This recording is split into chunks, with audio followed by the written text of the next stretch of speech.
안녕하십니까. सभी को नमस्ते। 하루하루 주의 은혜 가운데 아름다운 시간들이 흘러가고 있습니다. हर एक दिन हम प्रभु के अनुग्रह में बहुत ही सुंदर समय बिता रहे हैं। 네, 감사합니다. मैं प्रभु को बहुत धन्यवाद देता हूँ। 10장 8절 18절까지 말씀을 읽겠습니다. आइए हम इब्रानियों के 10 अध्याय के 8 वचन से लेकर 18 वचन तक पढ़ेंगे। 찾으셨으면 8절부터 읽겠습니다. अगर आपको मिला है तो मैं 8 वचन से आगे पढ़ूंगा। 위에 말씀하시기를 제사와 예물과 전체로 범죄한 것 속죄는 원치도 아니하시고 기뻐하지도 아니하신다 하셨고 이는 다 율법을 따라 드리는 것이라. ऊपर तो वह कहता है, न तूने बलिदान और भेंट और होम बलियों और पाप बलियों को चाहा और न उससे प्रसन्न हुआ। यद्यपि ये बलिदान तो व्यवस्था के अनुसार चढ़ाए जाते हैं। 말씀하시기를 보시옵소서 내가 하나님의 뜻을 행하러 왔나이다 하셨으니 그 첫 것을 폐하시면 둘째 것을 세우려 하심이니라. फिर यह भी कहता है, देख मैं आ गया हूँ ताकि तेरी इच्छा पूरी करूँ। अतः वह पहले को उठा देता है ताकि दूसरे को नियुक्त करे। 예수의 몸을 단번에 들이심으로 말미암아 우리가 거룩함을 얻었노라. उसी इच्छा से हम यीशु मसीह की देह के एक ही बार बलिदान चढ़ाए जाने के द्वारा पवित्र किए गए हैं। 제사장마다 매일 서서 섬기면서 자주 같은 제사를 드리되 이 제사는 언제든 죄를 없게 하지 못하거니와 हर एक याजक तो खड़े होकर प्रतिदिन सेवा करता है और एक ही प्रकार के बलिदान को जो पापों को कभी भी दूर नहीं कर सकते बार बार चढ़ाता है। 한 영원한 제사를 드리시고 하나님 우편에 앉아서 परंतु यह व्यक्ति तो पापों के बदले एक ही बलिदान सर्वदा के लिए चढ़ाकर परमेश्वर के दाहिने जा बैठा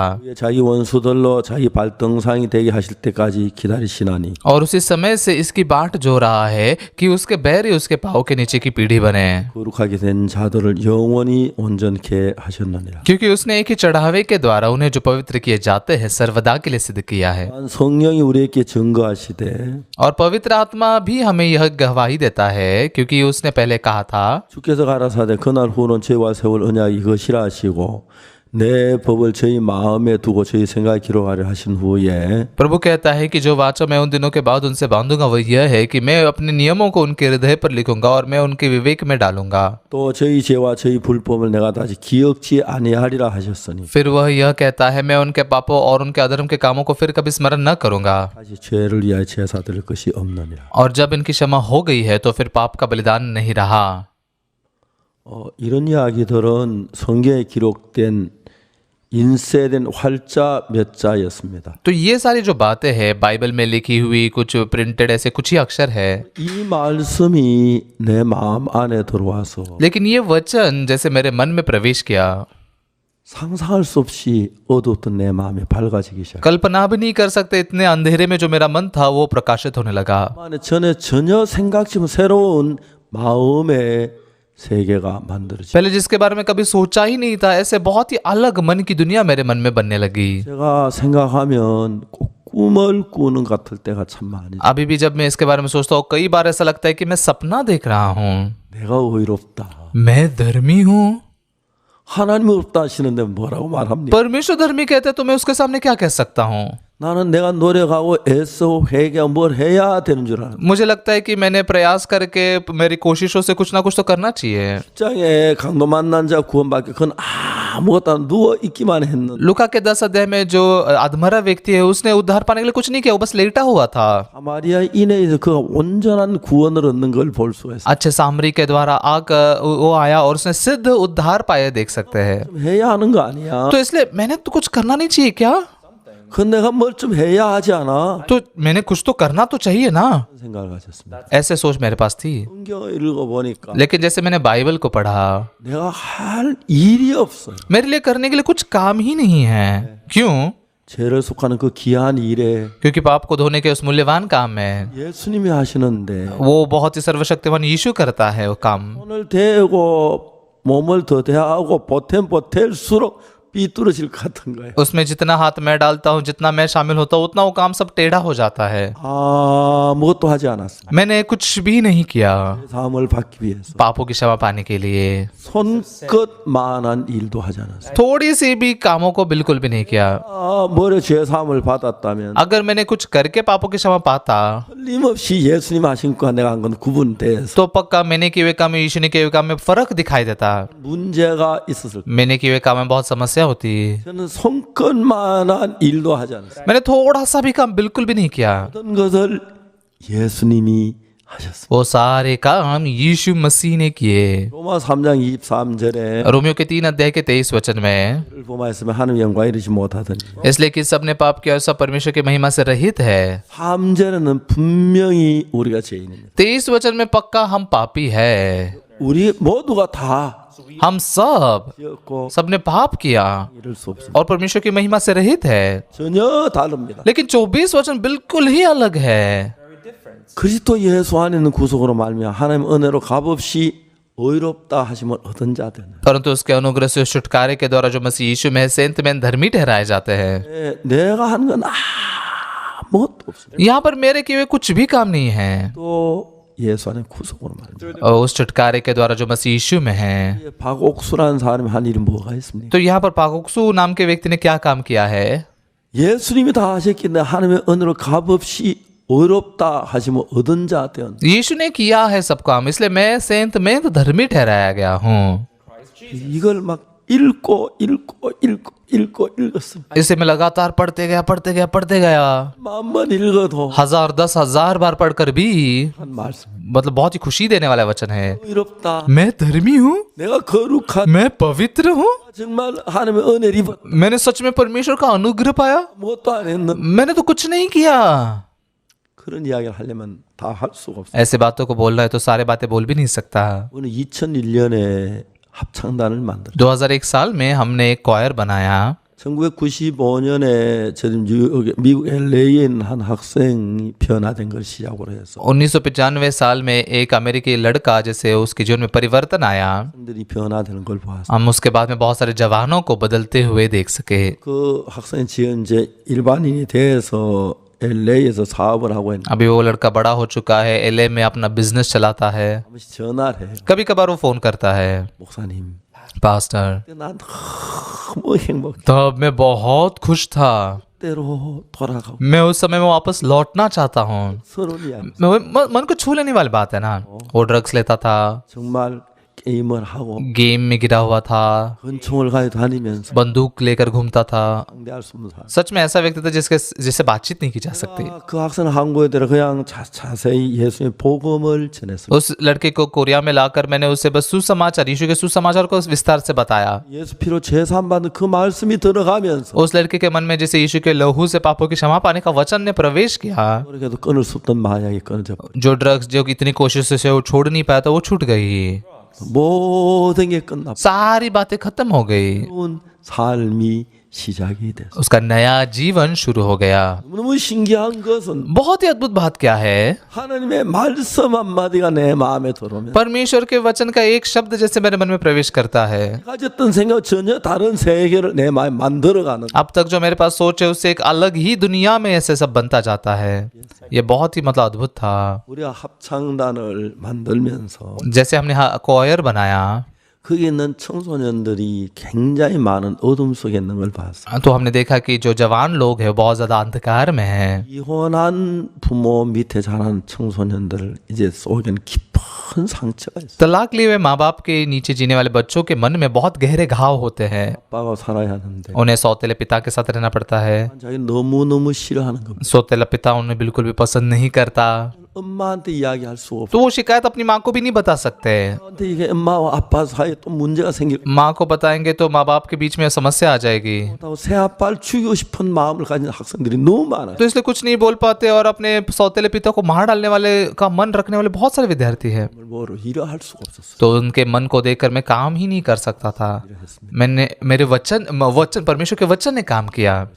मैं क्वायर बनाना चाहता था 그래서 그들의 마음을 좀 노래로 좀 씻어주고 싶어. ताकि मैं उनके मन को थोड़े संगीत से ऐसे धोना चाहता था। 한국은 합창을 잘 못한 나라입니다.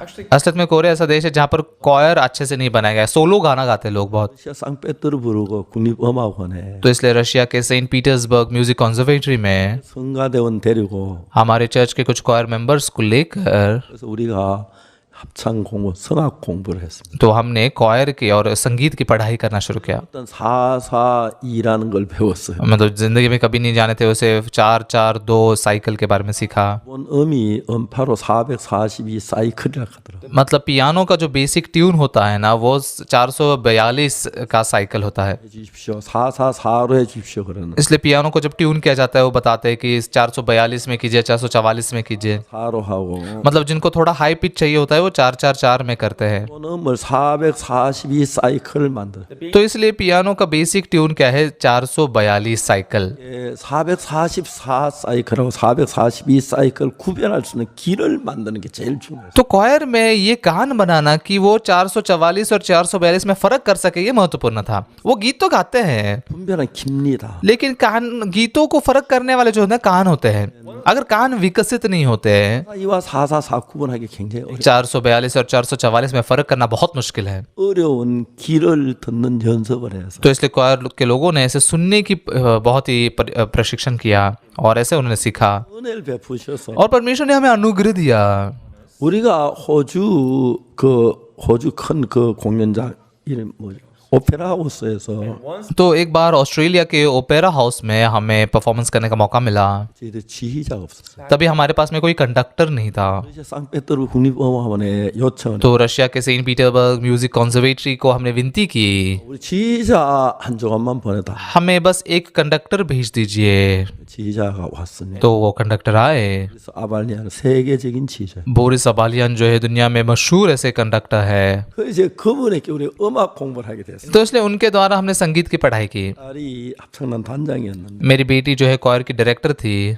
저하고 이야기하다가 तो मेरे साथ बात करते हुए 지금 구중도로 갈 시간. वो कहने पिताजी अभी मुझे डांट सुनने को जाने का समय है। 아발린 교수가 너무 많이 꾸준했다. ये जो सर बोरिस अबालियन है बहुत डांटते हैं। 피아노 기본음을 때리면 기본에 도를 치면서 도 했어. तो पियानो की बुनियादी स्वर जो होता है सा वो सा को दबाते हैं। 도 했습니다. तो कॉयर के लोग भी सा ऐसा गाते हैं 그 교수님은 도가 아니다. लेकिन वो टीचर के लिए ये तो कोई सा नहीं है। 도라고 했는데 हमने तो सा गाया ना। 라고 미라고 안 했는데 नहीं सा रे तो नहीं गाया ना। तो गलत है उन्हें कह रहे थे। 정확한 사이클을 못 만들어낸 거야. तो वो सटीक साइकिल नहीं बना पा रहे थे। 너무 어려웠어. तो बहुत मुश्किल था। 그 과정을 합창단이 배웠어. इस प्रकार की उस प्रक्रिया को कॉयर ने सीखा। 나왔어. बहुत आश्चर्यचकित बात थी। 2009년 제주 합창제에서 최고상. 2009 के जेजू कॉयर कंपटीशन में उनको सबसे बढ़िया पहला प्राइज मिला 합창제에서 최고상. और 210 में भी बुसान की कॉयर कंपटीशन में उनको ग्रैंड प्राइज मिला। 11년 부산 2011 साल में हुआ था बुसान का कॉयर कंपटीशन। 최고상을 받았어. वहां पर भी ग्रैंड प्राइज मिला। 14년 이태리 베달 가르다에서 최고상을 받았어. 2014 में इटली बेदगार्दा में उनको ग्रैंड प्राइज मिला। 4년 스위스 몽트레 합창제에서 혼성 분야에서 최고상을 받았어. 2014 में स्विस मॉन्ट्रियल कॉरल कंपटीशन में उनको ग्रैंड प्राइज मिला। 15년 독일 마르커도 도르프에서 최고상을 2015 साल में जर्मनी के मार्को दोबोद्रोफ में उनको ग्रैंड प्राइज मिला। 세계 최고의 합창단이 만들어졌어요. दुनिया का सबसे बेहतरीन कॉयर बनाया गया। 저는 제가 구원을 받고 난 뒤 मैंने उद्धार पाने के बाद में 어려움도 있고 मेरे पास बहुत सारी समस्याएं थी, बहुत सारे विरोधी भी थे। 더 큰 문제는 लेकिन बड़ी समस्या क्या थी? 부족함이 있었어요. मेरे पास बहुत सारी कमियां थी। 부족함 뭘 이렇게 하나하나 꼽을 수 없을 정도로 많은 부족함. मतलब इतनी ज्यादा कमियां थी कि उनको भर ही नहीं सकता था मैं। 이 복음이 너무너무 좋아서 लेकिन ये सुसमाचार बहुत ही अच्छा था, 뭘 전하기 싫어. इसलिए मैंने सोचा ये सुसमाचार प्रचार करूंगा। 놀라운 것은 अद्भुत बात क्या है? 주께서 저와 함께하고 계셔. प्रभु मेरे संग था। 그 어느 인간도 할 수 없는 일들을 तो इसलिए 하시는. कोई भी मनुष्य जो काम नहीं कर सकता उन कामों को करने के लिए परमेश्वर ने हमें चलाया। 어떻게 주님이 내 속에 일할 수 있어? कैसे परमेश्वर मेरे अंदर इतना काम कर सकता है? 말씀을 परमेश्वर के वचन को 한마디하면 내 마음에 믿음으로 받아들여. एक वचन को मैंने मेरे मन में विश्वास से स्वीकार किया। 주님의 생각 너무 멀리 달라져 있는 마음인데 मेरी सोच और प्रभु की सोच तो बहुत ही अलग है, एक दूसरे से बहुत ही विपरीत है। 주의 말씀이 내 마음 안에 들어와서 लेकिन प्रभु का वचन मेरे मन में प्रवेश किया 너무 놀랍고 영광스러운 거. और बहुत ही अद्भुत और मतलब महिमा की बात थी वो। 내 추하고 더러운 육신을 이겨 주시는 것이. मेरे गंदे और दुष्ट ऐसे शरीर पर ये बातें जीत गई। 이게 강하거나 मुझ में मतलब नियंत्रण शक्ति ज्यादा थी, 선한 마음이 있어서 या फिर कुछ भला मन था, ऐसा नहीं है। हाँ, 그걸 하나 이겨주는 ये एक एक चीजों पर प्रभु का वचन जीतने लगा। क्या क्या वचन जीतने लगा। 믿음으로 들어왔어요. वचन मेरे मन में विश्वास से प्रवेश किया। 제가 오래전에 진주에서 그라시아 합창단 공연을 했습니다. बहुत लंबे समय पहले हमने जिंजू में ग्राशिया स्क्वायर का परफॉर्मेंस किया था। 있는 이야기가 있는데 वहां पर एक मजेदार कहानी है। 진주에서 합천까지 한 30분 거리가 되는 그 장소인데 जिंजू से हपचन जो है ना 30 मिनट की दूरी पर है, 제 숙소가 진주 교회에서 잠을 자기로 돼 있는 तो इसलिए हमारे लिए सोने की जगह तो जिंजू चर्च में थी। 합천교회 형제 목사님 우리 합천에 한번 와요. लेकिन हपचन चर्च के भाई बहन कहने लगे कि पास्टर आप थोड़ा हपचन में भी आइए, एक बार जरूर आइए। 이제 그날 칸타타를 마치고 उस दिन कंटाटा खत्म करके सारी बातों को ठीक ठाक कर रखा कर 차를 몰고 갔습니다. अब मैं गाड़ी लेकर हपचन चर्च की ओर चला गया। 참 도로가 좋아 지방도로 굉장히 좋아졌어요. और कोरिया के रास्ते बहुत अच्छे हैं, अंदर के शहरों में जाने वाले रास्ते भी बहुत अच्छे हैं। 가까이 됐는데 हपचन चर्च में पहुंचते हुए रात के 12 बज गए थे। 가서 형제자매들 만나서 그래서 모임을 했어요. चर्च में जाकर भाई बहनों से मिलकर वहां पर एक मीटिंग भी ली 이제 간단히 말씀 좀 전하고 और थोड़ा सा ऐसा वचन प्रचार किया। और मैंने सोचा कि सोना चाहिए अभी। 자매가 찾아왔어요. लेकिन एक बहन मेरे पास आई, उसने कहा 울면서 제게 이야기했어요. पास्टर कहते हुए रोते हुए बोलने लगे, 도저히 더 못 살아. पास्टर मैं अब और नहीं जी सकती। 무슨 얘기냐 하니까 मैंने कहा क्या कह रहे हैं आप? 23년 전에 남편하고 결혼했는데 23 साल पहले उसकी शादी हुई, उसके पति के साथ में शादी हुई। 처음 3년 동안 남편이 술을 마시지 않았어요. पहले 3 सालों के लिए उसके पति ने शराब नहीं पी, 이부터 남편이 술을 조금씩 마시기 시작하더니 लेकिन 3 सालों के बाद में पति धीरे धीरे करते हुए शराब पीने लग गया। 가장 그 독한 술, 그 소주라는 술을 तभी मतलब कोरिया में सबसे ज्यादा नशे की जो शराब होती है, सोजू नाम होता है उसका। 알코올이 30%라고 하더라고요. और सोजू में 30% अल्कोहल होता है। 하루에 10병씩 마신다는 거예요. ये बॉटल्स को 10 बॉटल्स को एक दिन में वो पीते थे। 그냥 음식 아무것도 술만 하루 종일 먹어요. खाना कुछ भी नहीं खाते थे, पूरे दिन भर बस शराब ही पीते थे। 자매님이 직장에서 퇴근해 집에 돌아오면은 ये बहन जब अपने काम से निकल कर घर आती थी, 고통스럽고 घर आकर वो शराब की बोतलों को साफ करने बहुत दर्द भरा था उनके लिए। 있고 और उनके रूम में एक होता था, 그냥 술병 나 हॉल में एक होता था, ऐसे कोई भी शराब पीकर वो बोतल रख देते थे। 그렇게 술병 치우는 괴롭다. तो इसलिए ये शराब की बोतलों को साफ करना इतना दर्द भरा था उनके लिए। 난 도저히 이 남자가 더 못. तो बहन ने कहा कि मैं इस आदमी के साथ अब और नहीं रह सकती, 죽으면 죽었지 못 살. मरू तो मरू लेकिन इसके साथ नहीं रह सकती। 자매님 보고 이야기했어요. तो मैंने उस बहन से कहा, 그렇게 울지 마세요. बहन आप ऐसे रोइए मत, 내일 아침에 남편 데려오세요. कल सुबह आपके पति को लेकर आइए। 새벽 기도했는데 남편을 데리고 왔어요. तो अगले दिन भोर की सभा थी और वो अपने पति को लेकर आई। 새벽 기도에 마치 그 남편은 둘이 앉았는데 तो भोर की सभा खत्म होने के बाद में उनके पति उन दोनों के सामने बैठा था।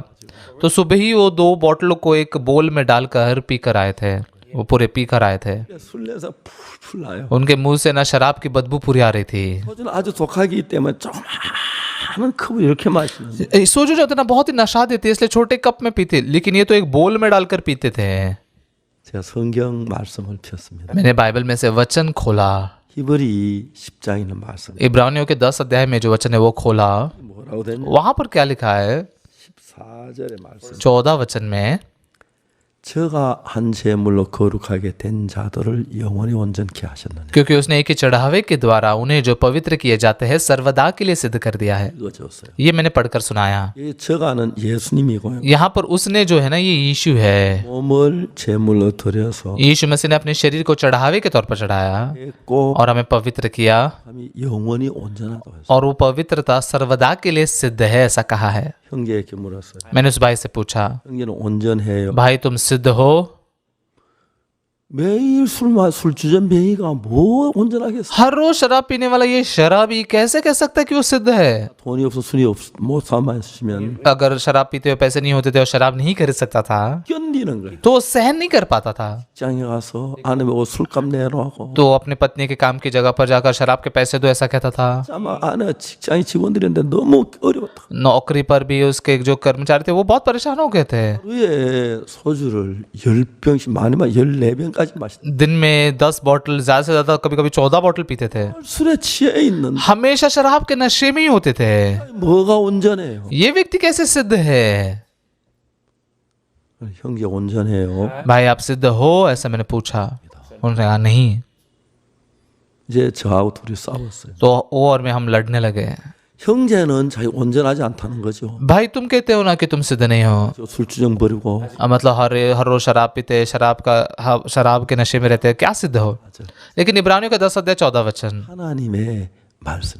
ये परमेश्वर का वचन है। 수목사의 얘기도 아니고 पासो ऑक्सफोर्ड की बात नहीं है, 통령이나 या किसी राष्ट्रपति ने कही बात नहीं है, 이야기도 या किसी बहुत ही अच्छे से पढ़े लिखे व्यक्ति की कहानी नहीं है, बल्कि ये परमेश्वर का वचन है। 하나님은 말씀하시기를 परमेश्वर कहता है, 한 제물로 거룩하게 된 자들 영원히 온전케 하셨다. क्योंकि उसने एक ही चढ़ावे के द्वारा उन्हें जो पवित्र किए जाते हैं सर्वदा के लिए सिद्ध किया है। 이 사하기 위하여 यीशु मसीह ने हमारे पाप को सर्वदा के लिए धोने के लिए 몸을 제물로 드려서 यीशु मसीह की देह को बलिदान चढ़ाया 했고 और हमें पवित्र किया और हमें सर्वदा के लिए सिद्ध किया।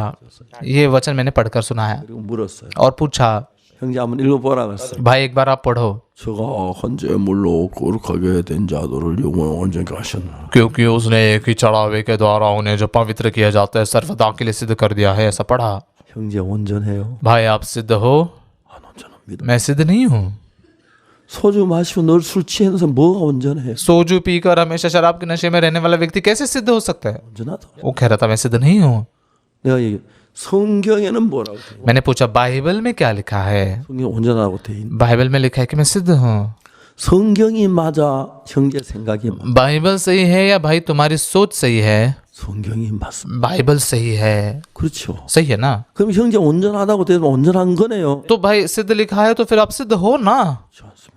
हाँ नहीं, ऐसा नहीं है पास्टर। 이거 가지고 इस बात को लेकर 20분 싸웠어요. लगभग 20 मिनट तक मैं लड़ा। 아니 성경에서 하나님 온전한 거 아니에요? बाइबल में परमेश्वर कहता है सिद्ध है, तो सिद्ध नहीं है क्या? 예. हाँ सिद्ध है। 그러니까 형제 온전하잖아요. लेकिन भाई आप सिद्ध हो ना? 안 온전합니다. नहीं, मैं सिद्ध नहीं हूँ। 매일 술 주정 부리는 사람 뭐가 온전해? हर रोज शराब पीकर शराब के नशे में तमाशा करने वाला व्यक्ति कैसे सिद्ध है, कैसे पवित्र है? नहीं है, ऐसा कह रहा है। 이 온전하냐 안 하냐 이 단어만 놓고 सिद्ध है या नहीं है इस शब्द को ही लेकर बस 둘이 한 20분 가까이 हम दोनों लगभग 20 मिनट तक ऐसे विवाद करने लग गए। 이길 수밖에 없는 성경이 있는 걸 가지고 मैं जीत ही सकता था क्योंकि मैं बाइबल की बात बता रहा था, मेरी बात नहीं बता रहा था। 형제는 뭐 거룩하다 온전하다고 했다. परमेश्वर ने भाई को कहा कि तुम पवित्र और सिद्ध हो। 피로 형제를 거룩하게 됐다. परमेश्वर ने यीशु के लहू से भाई को सिद्ध किया है, ऐसा कहता है। वो सर्वदा के लिए सिद्ध है, पवित्र किया गया, ऐसा बाइबल कहती है। 그래 한 20분 동안 싸웠어. ऐसे 20 मिनट के लिए लड़ा।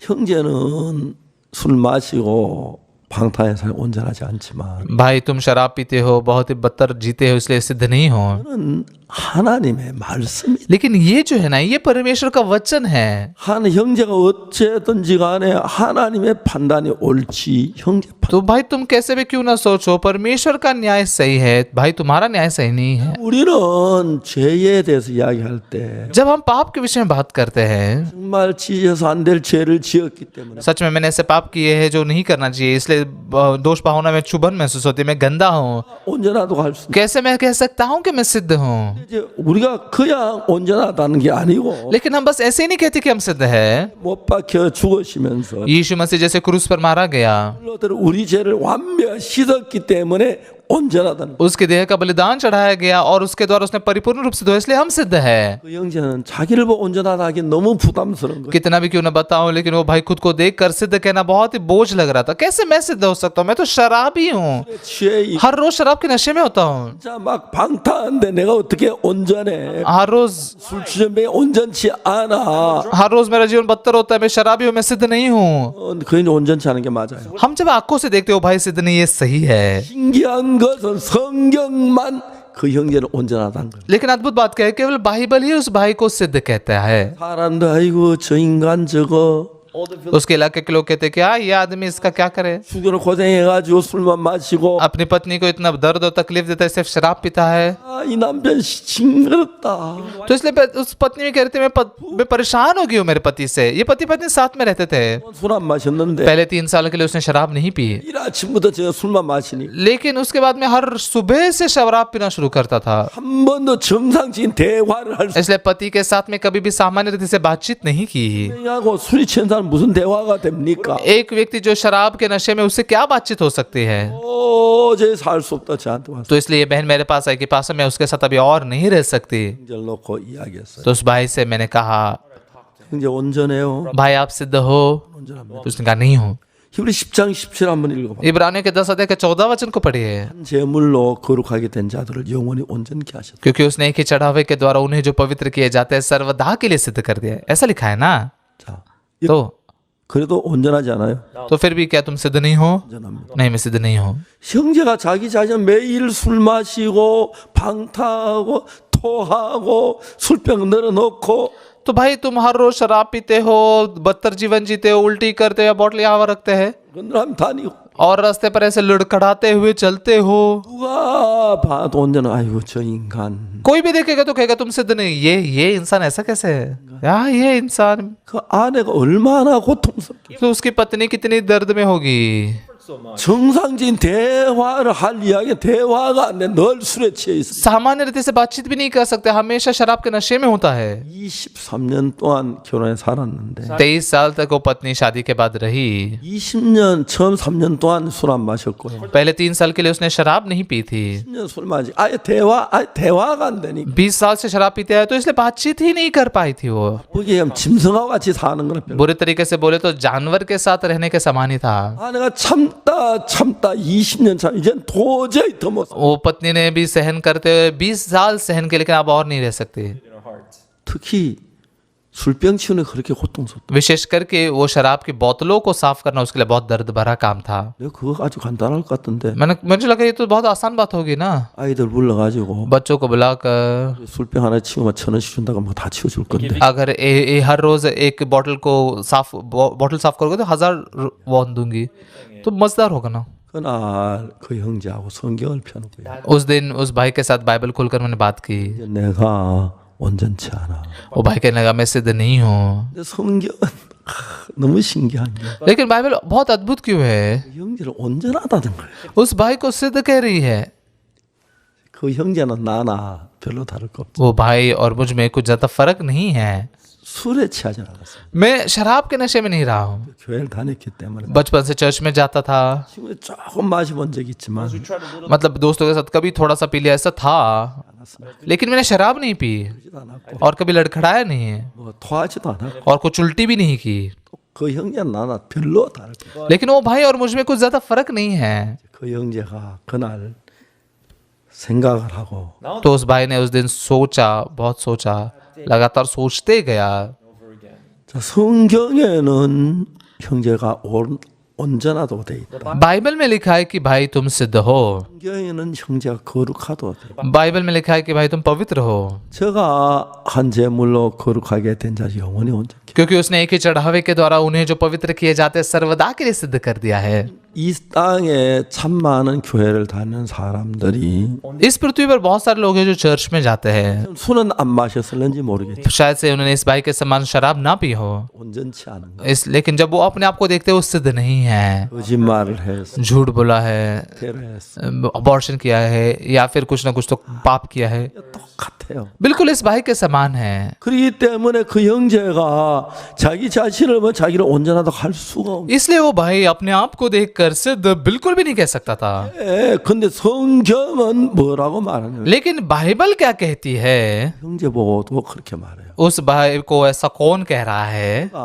한 제물로 क्योंकि उसने एक ही चढ़ावे के द्वारा, 예수님을 가르쳐. ये उसने मतलब कौन है? यीशु मसीह है। 예수님이 그 몸을 제물로 드려서 यीशु मसीह ने उसके शरीर का चढ़ावा चढ़ाकर 죽으시고 भाई के पाप के लिए वो मारा गया 영원히 온 और उस भाई के पाप को 성경은 이야. उसके पापों को अनंत काल के लिए परिपूर्ण रूप से धो दिया, ऐसे बाइबल कहती है। 제물로 거룩한 영혼에 온전케 하셨다. क्योंकि उसने एक ही चढ़ावे के द्वारा उन्हें जो पवित्र किए जाते सर्वदा के लिए सिद्ध कर दिया है। 싸웠습니다. और हम 20 मिनट के लिए से झगड़ा किए। 이긴 게 아니고 मैं नहीं जीता, 말씀이 이겼어. वचन जीता।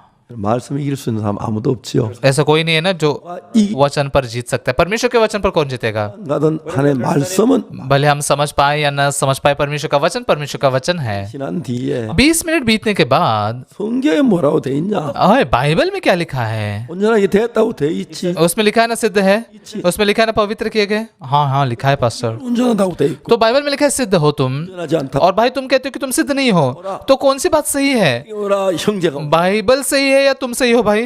उसने कहा बाइबल सही है। 성경이 옳지. तो बाइबल सही है ना? 온전한 것 तो भाई तुम सिद्ध हो, तुम पवित्र हो।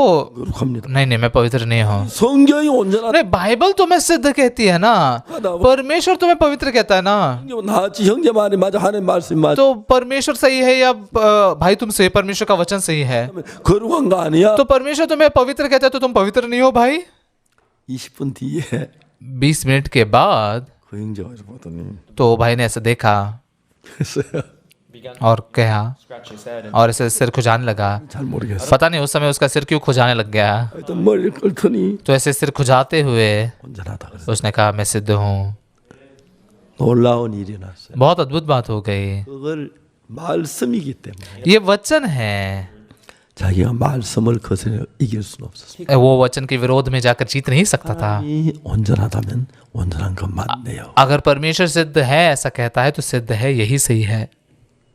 감사한 것은 धन्यवादित बात क्या है? 말씀이 그 마음에 믿어진 거. वो वचन उसके मन में विश्वास पा सका। 술 취했는 무슨 술주매가 온전해. 그래. पहले वो क्या सोचता था, मैं तो शराबी हूँ, कैसे शराबी सिद्ध हो सकता है? 하고 그 20분 동안 싸우는 대가로 और मेरे साथ 20 मिनट झगड़ा करने के नतीजे के तौर पर परमेश्वर का वचन जीत गया।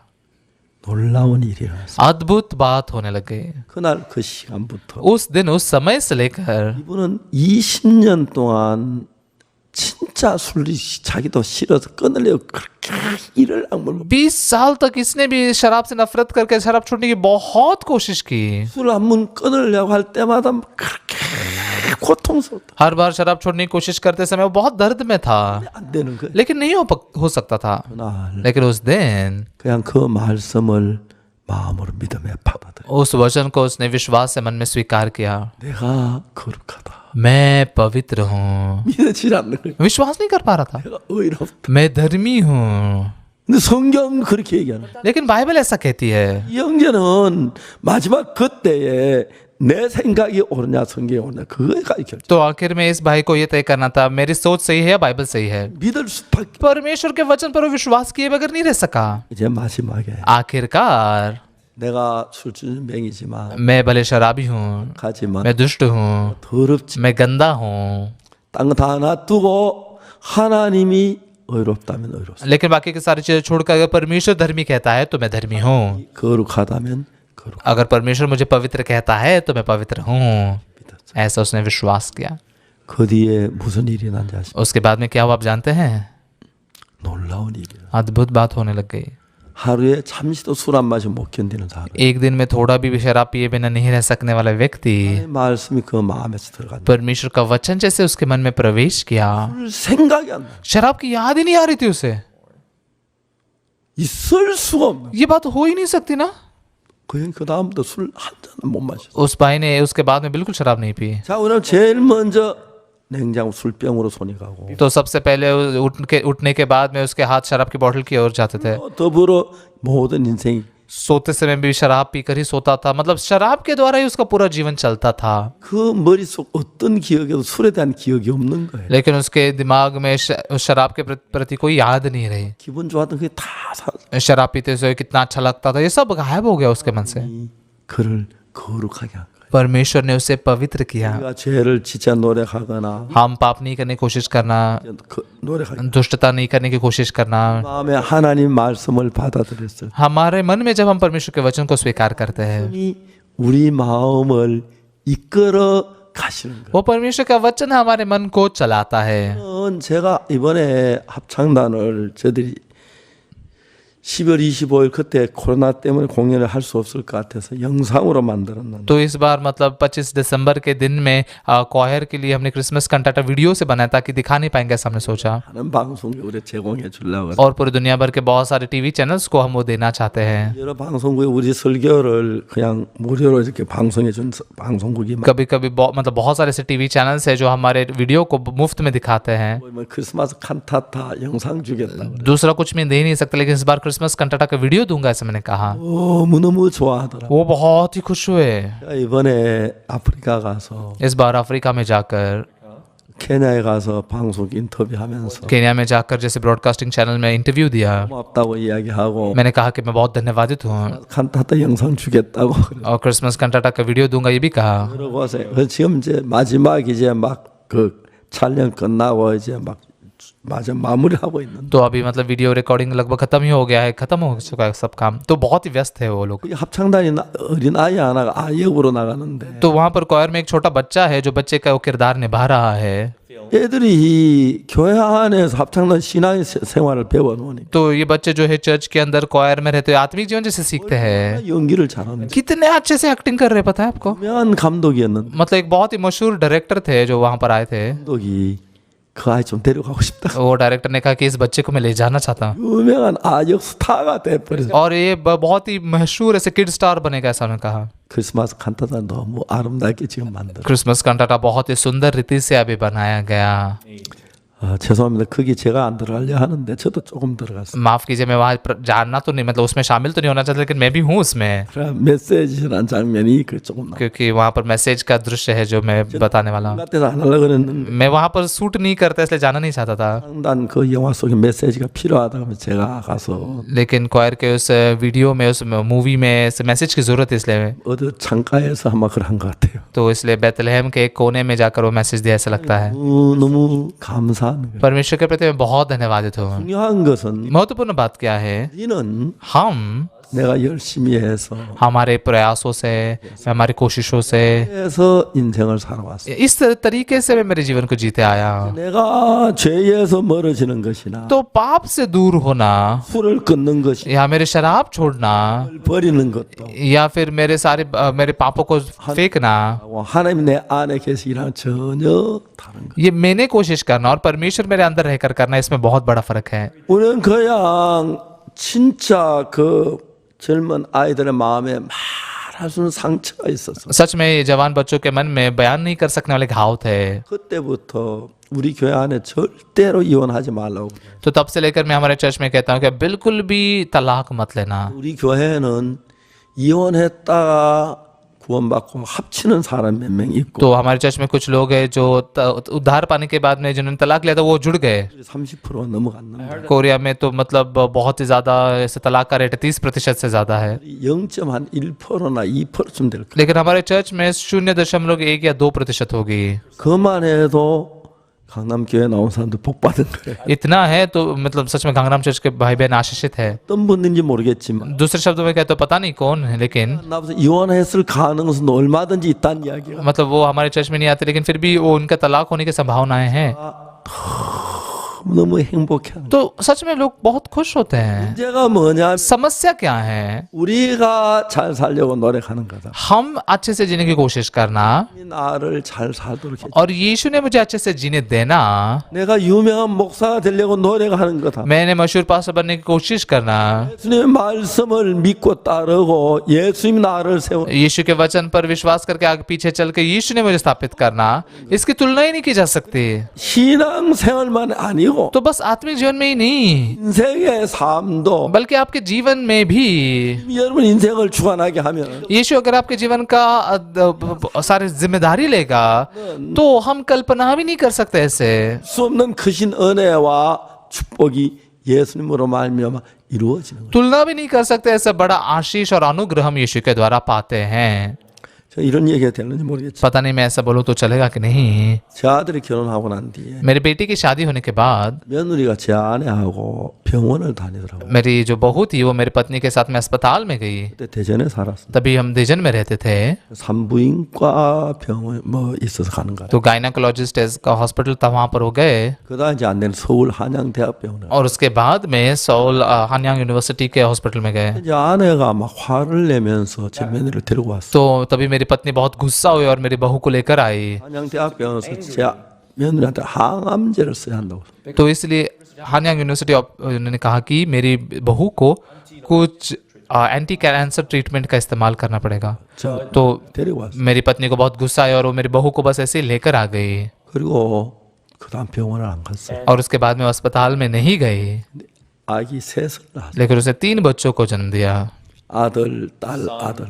एक बेटा, बेटी और बेटा।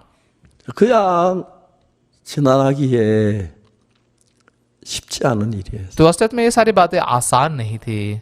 우리 손자들을 보면 जब मैं मेरे पोतों को देखता हूँ 감사한 거야. मैं बहुत धन्यवाद होता हूँ। 아무 일 없이 मतलब किसी भी काम के बगैर। 며느리가 अभी मेरी बहू 셋을 낳았어. और उसने 3 बच्चों को जन्म दिया। 둘 낳고 나는데 마지막에 이제 아들 낳고 딸 낳고 이제 마지막에 아들 하나 낳았는데 तो बेटा हुआ, फिर बेटी हुई, फिर आखिर में फिर से एक बेटा हुआ। 우리 며느리는 그 막내를 그렇게 귀여워해. मेरी बहू जो है ना वो छोटे बेटे से बहुत ही ज्यादा प्यार करती है। 특별해요. वो ना थोड़ा विशेष है, 대인 관계가 무지무지하게 좋아요. मतलब वो लोगों के साथ में बहुत ही अच्छे से नाता बनाता है। 현장 같은 데 공연을 하면은 जब हम किसी ऑडिटोरियम में जाके कुछ परफॉर्मेंस रखते हैं, 공연장에는 तभी उस ऑडिटोरियम में 쭉 이제 그 뭐 장비 우리 못 손도 못 대게 उस जगह की जो चीजें हैं ना उसको हाथ भी लगाने नहीं देते वहां पर। 누구하고도 친구 같아. लेकिन ये जाकर किसी के साथ भी दोस्त बन जाता है। 좋아하지 않는 사람 아무도 없어. मतलब कोई नहीं है जो इसे पसंद ना करे। 내가 얘기하면 तो जब वो बात करता है 키를 우리가 다 도서 तो ऑडिटोरियम की पूरी चाबी ही हमें दे देते हैं। 좀 특별해요. ये थोड़ा विशेष है।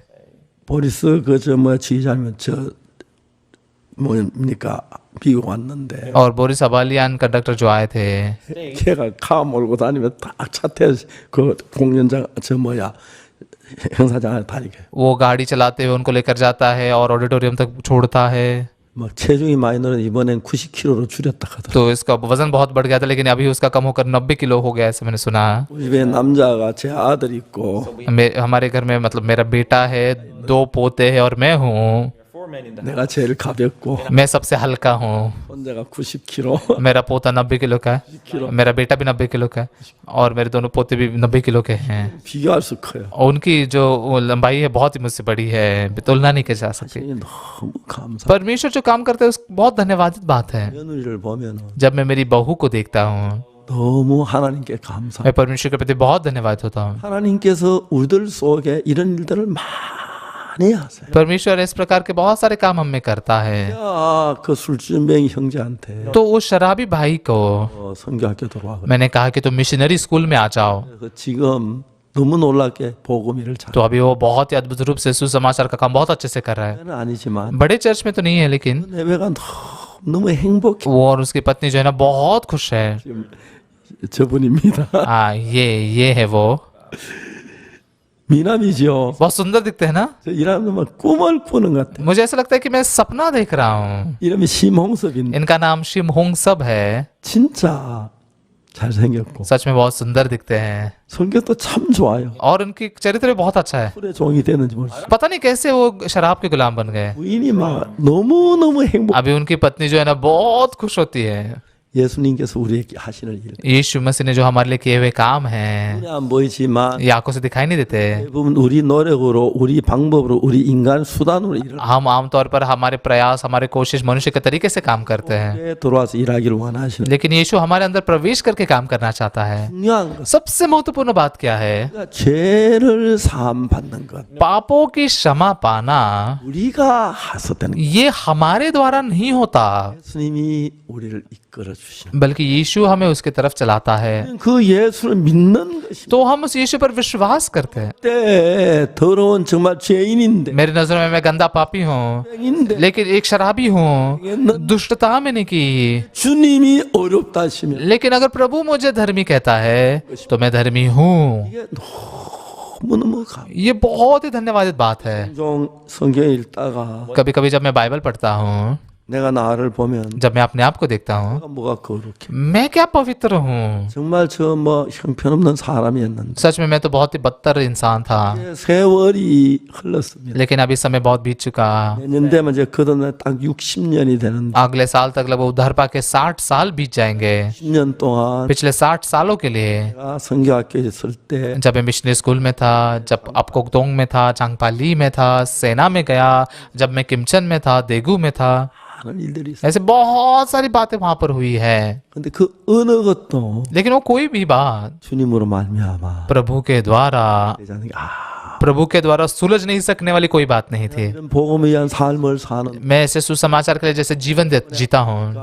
케냐, 가나, 코트디부아, 토고 4개 나라를 다녔어요. इस बार अफ्रीका के केन्या, घाना, कोत दिवार, टोगो ऐसे 4 देशों में गया। 지도자들을 만났어요. वहां पर बहुत सारे क्रिश्चियन लीडर्स से मिला। 말할 수는 우리가 은혜를 입었어요. हमने बयान नहीं कर सकने वाला अनुग्रह पाया। 세계에 전파돼. ये सुसमाचार पूरी दुनिया भर में प्रचार किया जा रहा है। 너무 감사한. मैं परमेश्वर के प्रति बहुत ही धन्यवादित हूँ। 내가 이런 일을 할 만한 능력이 전혀 없는. मेरे पास में ऐसे काम करने की काबिलियत बिल्कुल नहीं है। 술을 끊으려고 몇번 노래. उस भाई ने शराब छोड़ने की कई बार कोशिश की। 그래서 한 번 하다 실패하고 두 번 실패하고 세 번 하시. एक बार करके नाकामयाब हुआ, 2 बार नाकामयाब, 3 बार नाकामयाब हुआ। 골통이 아프고 तो इसलिए शराब छोड़ने की सोच से उसको दर्द होता था, 막 괴로운데 बहुत पीड़ित और दर्द में होता था। 수없이 술에 져서 लेकिन फिर भी कुछ नहीं कर सकता था, वो शराब के नशे में था और उसी के गुलाम बन गया। 제가 예수님의 말씀을 믿었어요. इस भाई ने यीशु के वचन पर विश्वास किया, 제가 한 제물로 क्योंकि उसने एक ही चढ़ावे के द्वारा 자들을 영원히 온전케 하셨다. उन्हें जो पवित्र किए जाते हैं सर्वदा के लिए सिद्ध कर दिया है। 저는 그는 형제는 난 절대 거룩하지 않아. तो मैं, वो भाई कहते हैं मैं पवित्र नहीं हूँ, मैं सिद्ध नहीं हूँ, मैं शराबी हूँ, मेरा इस्तेमाल नहीं किया जा सकता, मेरे साथ कुछ नहीं हो सकता, कुछ भी करूँ तो कुछ नहीं होने वाला। 2번, 3번 끊어 노력했는데 शराब छोड़ने की 2-3 बार उसने कोशिश की। 술을 끊을 생각만 너무 고통, तो अभी जब वो शराब छोड़ने की सोचता भी था तो उसे दर्द होता था। 너무 괴롭다. 도저히 안 돼. 술을 다시 शराब में जीने के लिए मतलब बहुत दर्द होता, लेकिन फिर से शराब पिए बगैर नहीं रह सकता था। 끊는 거 불가능하다. उसे लगा कि पूरी जिंदगी भर शराब छोड़ना असंभव होगा। 그 형제 보고 술 끊으라고 얘기 한 번도 안 मैंने उस भाई को एक बार भी नहीं कहा शराब छोड़ो, बस 성경에 믿어라. बाइबल के वचन पर विश्वास करो कहा, बस इतना ही कहा। 성경에 저가 한 제물로 거룩한데 영원히 온전. बाइबल में लिखा है कि क्योंकि उसने एक ही चढ़ावे के द्वारा उन्हें जो पवित्र किए जाते हैं सर्वदा के लिए सिद्ध किया। भाई कहते हैं मैं पवित्र नहीं हूँ। 거룩하면 거룩한 거. हे बाइबल अगर कहती है तुम पवित्र हो तो तुम पवित्र हो, 요나 하나님 तुम्हारी सोच सही है या परमेश्वर का वचन सही है? 말씀이 올 수. परमेश्वर का वचन सही है। 온전하면 온전한 परमेश्वर अगर तुम्हें सिद्ध कहते तो सिद्ध नहीं हो, नहीं सिद्ध नहीं हूँ। 그거 가지고 싸웠어. इसके साथ में मैंने झगड़ा किया 20 मिनट के लिए। 온전한 안에 단어를 가지고 सिद्ध है या नहीं है इस शब्द को लेकर। 있었던 것은 तो मैं क्यों जीत सका? 기록됐기 때문에 क्योंकि बाइबल में लिखा है। 하고 이기지 못한 ये भाई जो है ना बाइबल पर जीत नहीं सका। 마게 आखिर में 온전합니다. और उसने कहा मैं सिद्ध हूँ। 그렇게 믿었어. ऐसे उसने विश्वास किया। 술 마셔도 शराब पीकर भी 예, 온전하다고 돼. मैं सिद्ध हूँ ऐसा लिखा है पास्टर। 우리 막 각기다 온전하다 그렇게 하지도 않았어. तो इसलिए मैं अभी सिद्ध हूँ बोल के शराब पीऊंगा ऐसा भी नहीं किया। 결국 안 돼서 온전하다 그랬어. आखिरकार उसने क्या कहा कि मैं सिद्ध हूँ।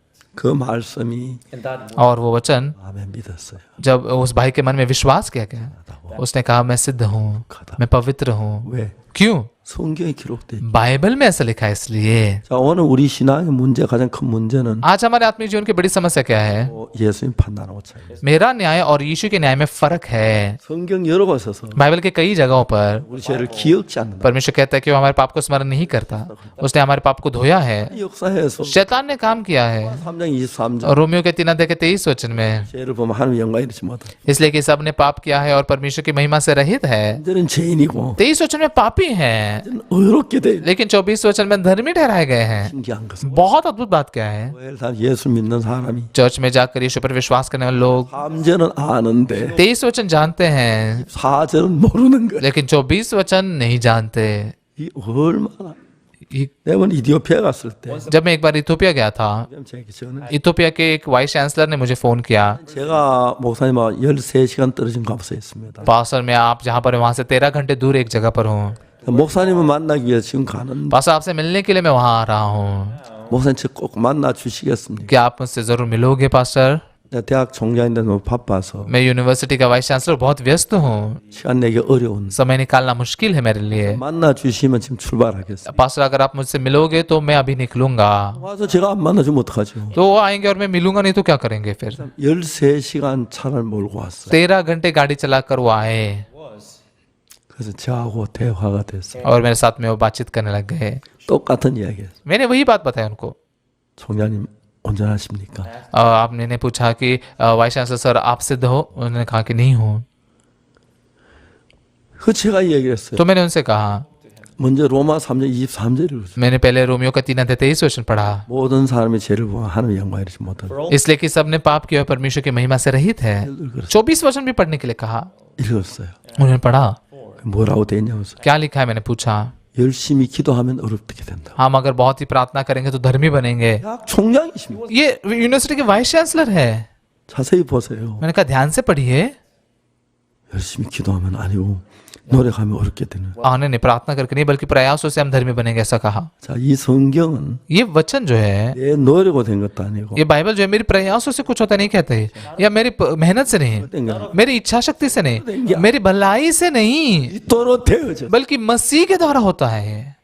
내가 의롭게 되기 위하여. मेरे धर्मी बनने के लिए 내가 한 건 아무것도. मैंने कुछ भी नहीं किया। 만약 내가 뭘 해서 의롭게 됐다면 अगर मैं कुछ करके धर्मी बनता हूं तो कुछ शंका करनी पड़ेगी, 아주 의롭게 된 건 의심할 여지가 없는. लेकिन यीशु ने कर कर अगर मैं धर्मी बनाऊं तो उसमें चिंता शंका करने की कोई बात नहीं है। 너무 놀랍습니다. बहुत अद्भुत बात है ये। 그냥 나는 죄인인데 हाँ, मैं तो बस पापी हूँ, 이게 어렵다 하시라. लेकिन बाइबल हमें धर्मी कहती है। 내가 죄인 맞는데 मैं तो पापी हूँ, ये सही है। 어렵다면 बाइबल अगर हमें धर्मी कहती है तो धर्मी है। 가다면 그 यीशु अगर पवित्र कहता है तो पवित्र है। 기억지 않으면 안 परमेश्वर कहता है अगर वो मेरे पाप को स्मरण नहीं करता तो नहीं करता।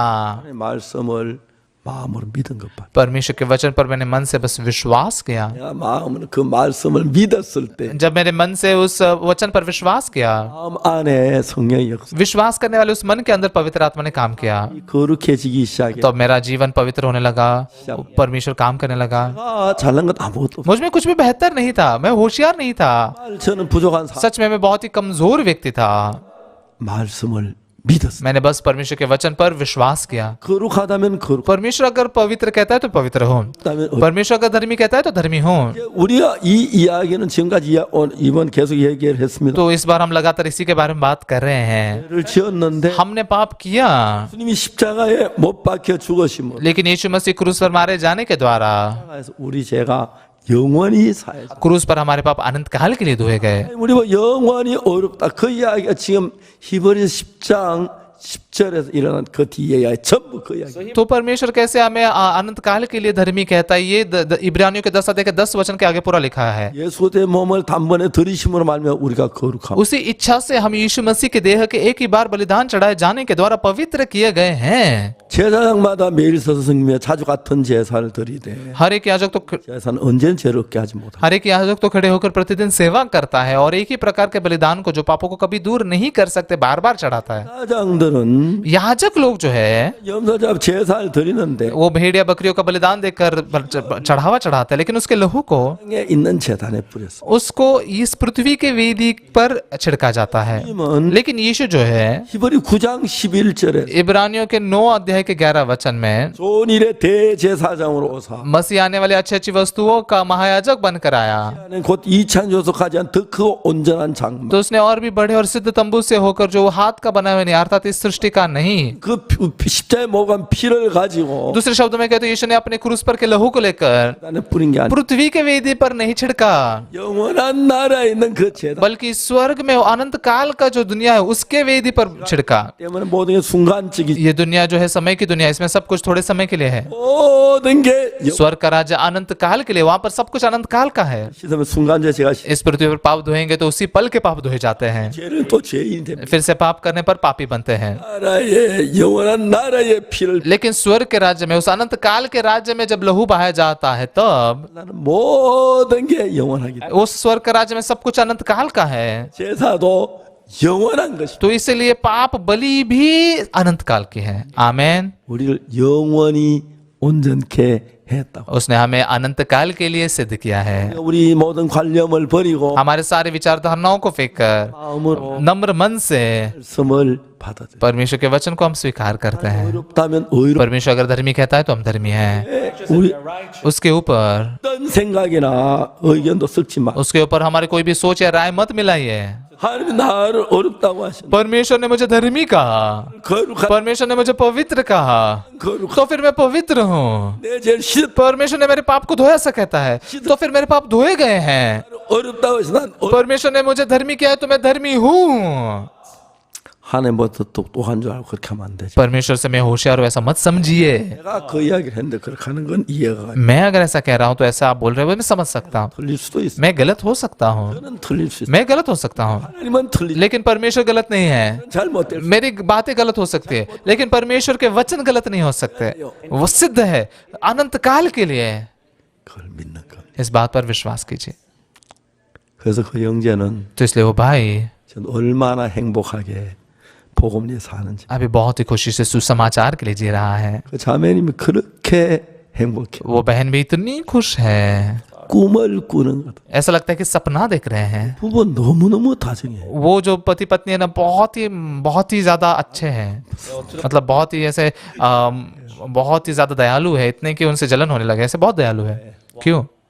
아내도 남편도 पति भी पत्नी भी 말씀을 믿게. परमेश्वर के वचन पर विश्वास कर पाए। 내 생각은 죄인인. मेरी सोच में तो मैं पापी हूँ, 때 더러. मेरी नजरों में मैं गंदा हूँ, मेरी नजरों में दुष्ट हूँ, 때 죄를. मेरे नजरों में मैंने पाप किया, मैंने झूठ बोला। 그런데 लेकिन फिर भी 하나님이 어렵다. परमेश्वर धर्मी कहता है तो मैं धर्मी हूँ। 하나님을 ये परमेश्वर पर विश्वास करना है। 믿을 때 영이 우리 안에 इस बात पर जब हम विश्वास करते हैं परमेश्वर का पवित्र आत्मा हमें प्रवेश करता है और वो हमें चलाता है, 들기 때문에 वो हमें मार्गदर्शन करता है। 복된 삶을 살 수가 있는. इसलिए हम एक प्रकाशित और आशीषित जीवन जी सकते हैं।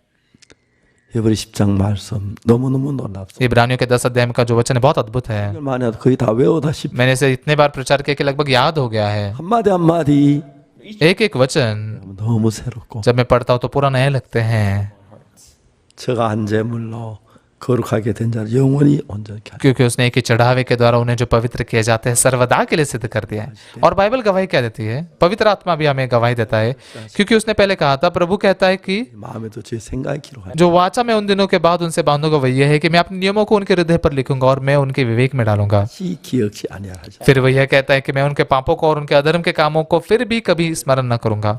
और जब इनकी क्षमा होगी तो फिर पाप का बलिदान नहीं रहा। 하나님 우리를 구원하실 때 परमेश्वर ने जब हमें उद्धार दिया, 하나님이시기 때문에 वो परमेश्वर है, 실수하지 않고 완벽하게 उसने गलती नहीं की बल्कि सिद्ध रूप से इस उद्धार को पूरा किया। 얼마나 감사한지. कितनी धन्यवादित बात है। 예수님 안에 60년을 살았어요. यीशु के अंदर मैं 60 साल के लिए जिया हूँ। 60년 동안 पिछले 60 सालों के दौरान 나는 여러 번 실수도 하고 मैंने कई बार गलती की, 또 하고 मुझसे गलतियां हुई, 하나님 거스르기도 했어. परमेश्वर के विरोध में भी गया, 한 번도 저에게 그렇게 하지 않아요. लेकिन परमेश्वर ने एक बार भी मुझे फेंका नहीं। 그래서 제가 오늘 또 이 단에서 इसलिए आज भी इस पुलपिट पर मैं खड़ा रह सकता हूँ। 하나님의 은혜로 말 परमेश्वर के अनुग्रह से 하나님을 믿읍시다. हम उस परमेश्वर पर विश्वास करें 겸손한 마음으로. नम्र मन से। 볼 때 암만 더러워. मेरी नजरों में कितना भी गंदा क्यों ना दिखाई दो। 안 했는데 그 자기 더럽지만 वो भाई ने पहले ऐसा नहीं सोचा, लेकिन वो गंदा मानता था अपने आप को, लेकिन उसने विश्वास किया कि मैं धर्मी हूँ। 사실 तभी परमेश्वर ने काम किया। 감사를 드리 धन्यवाद देता हूँ मैं। 기도하겠습니다. आइए हम प्रार्थना करते हैं। 거룩하신 하나님 아버지, हमारे पवित्र परमेश्वर पिता, 구원하실 때 हमें जब आपने उद्धार दिया, 행위로 말미암지 않은 것을 감사합니다. हमारे कर्मों से नहीं दिया से धन्यवादित है। 행위로 구원만 절대로 온전한 구원을 हमारे कर्मों से हम बिल्कुल भी सिद्ध ऐसे उद्धार को पूरा नहीं कर सकते। 값 없이 우리를 구원해 준 하나님께 영광과 경배를 돌립니다. परमेश्वर ने हमें सेंत में धर्मी किया, इसलिए परमेश्वर की महिमा करते हैं। पवित्र परमेश्वर, 우리 모두에게 은혜를 베풀어 हमारे सारे भाई बहनों को आप अनुग्रह दीजिए। 주님을 말미암아 이 은혜 안에 우리가 머물게 하시고 यीशु के द्वारा हमें इस अनुग्रह में रहने दीजिए। 저를 십자가에 못 박힌 주님께 영광을 돌리되 हमारे पापों को क्रूस पर मिटाने वाली प्रभु की महिमा करते हैं। हम पवित्र बने। 을 믿습니다. परमेश्वर के वचन पर हम विश्वास करते हैं। आप हमें आशीष दीजिए। 또 이름으로 기도드립니다. यीशु के नाम से हमने प्रार्थना की है। आमीन। 여러분 대단히 감사합니다. सभी को बहुत बहुत धन्यवाद।